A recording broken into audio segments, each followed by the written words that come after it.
Hello प्यारे विद्यार्थीगण, कैसे हैं आप सभी लोग। एक और जीवन परिचय के साथ में उपस्थित हो गया हूं।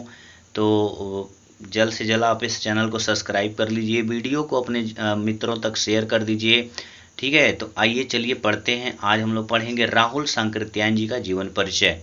तो शुरू करते हैं। एशियाई और यूरोपीय क्षेत्रों में बोली जाने वाली 36 भाषाओं में के ज्ञाता तथा हिंदी के महान उपासक राहुल सांकृत्यायन का जन्म 9 अप्रैल 1893 में अपने नाना पंडित राम शरण पाठक के ग्राम पंदहा जिला आजमगढ़ में हुआ था। ठीक है, पंदहा जिला आजमगढ़ में हुआ था। इनके पिता का नाम पंडित गोवर्धन पांडे कट्टरपंथी ब्राह्मण थे। ये पंदहा लिखा हुआ है, पंदहा से 10 मील दूर कनैला ग्राम में रहते थे। पंदहा से 10 मील दूर कनैला ग्राम में रहते थे। इनकी माता कुलवंती देवी सरल और सात्विक विचारों की महिला थी। पिता पंडित गोवर्धन पांडे ने इनके बचपन का नाम केदार पांडे रखा था। बाद में बौद्ध धर्म में आस्था होने के कारण इन्होंने महात्मा बुद्ध के पुत्र के नाम पर अपना नाम राहुल रख लिया था। ठीक है, राहुल रख लिया था। संस्कृति गोत्र होने के कारण ये राहुल सांकृत्यायन कहलाए। इसके बाद आगे है। इनकी प्रारंभिक शिक्षा रानी की सराय और निजामाबाद में हुई थी, जहां से इन्होंने सन 1907 में उर्दू में मिडिल पास किया। वाराणसी में इन्होंने संस्कृत की उच्च शिक्षा प्राप्त की। इनके पिता चाहते थे कि ये आगे पढ़े, पर ये तो घूमना चाहते थे। ठीक है, पर ये क्या करते थे, घूमना चाहते थे। ये आगे घूमना चाहते थे। इनकी इस प्रवृत्ति का कारण इनके नाना थे, जो सेना में सिपाही रहे थे और इन्होंने दक्षिण भारत की खूब यात्राएं की थी। इनके नाना तथा बचपना में पढ़े गए एक शेर ने इनके मन में यात्रा प्रेम को अंकुरित कर दिया था। इस्माइल मेरठी का यह शेर इस प्रकार है। सैर कर दुनिया की गाफिल जिंदगानी फिर कहाँ। यानी कि शेर इस प्रकार से है कि सैर कर दुनिया के गालिब जिंदगानी फिर कहाँ, जिंदगानी गर रही तो नौजवानी फिर कहाँ। ठीक है, तो जिंदगानी अगर फिर रही तो नौजवानी फिर कहाँ। बड़े होने पर इनके घुमक्कड़ी जीवन का सूत्रपात हुआ और आगे चलकर इन्होंने बाकाया घुमक्कड़ शास्त्र ही लिख डाला। ये बड़े मुक्त विचारों वाले आगे देखते हैं।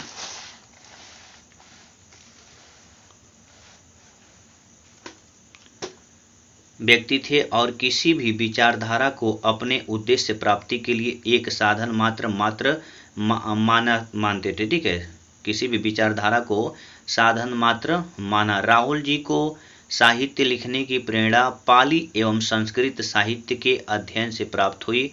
इनके अगाध ज्ञान के कारण ही इन्हें महापंडित कहा जाता है। भारत के यह महापंडित 14 अप्रैल 1963 को इस संसार यात्रा को त्याग कर पंचतत्वों में विलीन हो गए। अब इसके बाद देख लेते हैं इनका साहित्यिक सेवाएं। राहुल जी उच्च कोटि के विद्वान और अनेक भाषाओं के ज्ञाता थे। इन्होंने धर्म, भाषा, यात्रा, दर्शन, इतिहास, पुराण, राजनीतिक आदि विषयों पर अधिकार के साथ लिखा है और ये अपनी जीवन यात्रा में राहुल जी ने स्वीकार किया है कि उनका साहित्यिक जीवन सन 1927 ईस्वी से प्रारंभ होता है। अब देख लेते हैं इनकी कृतियां। ठीक है, अब इनकी कृतियां देख लेते हैं। राहुल जी ने विभिन्न विषयों पर 150 से अधिक ग्रंथों की रचना की है। इनके प्रकाशित ग्रंथों की संख्या 129 है। अब इसमें कहानी देख लेते हैं। कहानी में इन्होंने लिखा था सतमी के बच्चे, वोल्गा से गंगा, ठीक है, बहुरंगी, मधुपुरी, कनैल की कथा, ये इनकी कहानी थी। अब उपन्यास देख लेते हैं कि इन्होंने उपन्यास क्या क्या लिखा था। तो उपन्यास में लिखे थे जीने के लिए, जय अवधेय सिंह अवधेय, ठीक है, ये जय अवधेय अलग है। सिंह सेनापति, मधुर स्वप्न, ठीक है, मधुर स्वप्न, विस्मृत यात्री, सप्त सिंधु। इसके बाद कोश ग्रंथ में इन्होंने क्या लिखा था? शासन शब्दकोश, राष्ट्रभाषा कोश, तिब्बती हिंदी कोश, ठीक है। और इसके बाद जीवन साहित्य देख लेते हैं कि जीवन साहित्य इनका क्या था।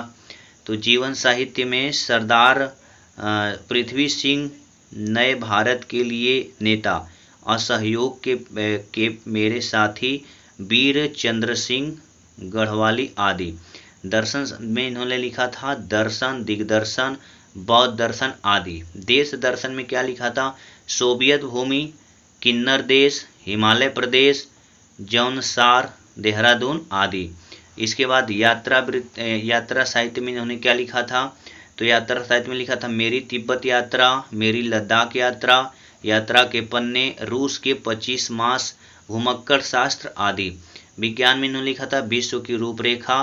और साहित्य इतिहास में इन्होंने लिखा था साहित्य इतिहास में आदि हिंदी की कहानियाँ, ठीक है, आदि हिंदी की कहानियाँ, दक्षिणी हिंदी काव्य धारा, मध्य एशिया का इतिहास, इस्लाम धर्म की रूपरेखा आदि।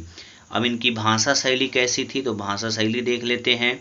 इनकी भाषा हिंदी, पाली, प्राकृत, अपभ्रंश भाषा है तथा वर्णनात्मक, व्याख्यात्मक, विवेचनात्मक आदि इनकी शैली है। और साहित्य में स्थान इनका देख लेते हैं कि साहित्य में स्थान क्या है। तो हिंदी साहित्य में विविध विषयों का सामंजस्य करने का श्रेय राहुल जी को दिया जाता है तथा आधुनिक हिंदी साहित्य के समर्थक रचनाकारों में इन्हें शामिल किया जाता है। तो ये था, ठीक है, राहुल सांकृत्यायन जी का जीवन परिचय। तो मिलते हैं अगली वीडियो में, तब तक के लिए जय हिंद, जय भारत। वीडियो को लाइक और सब्सक्राइब करना बिल्कुल ना भूलें। धन्यवाद।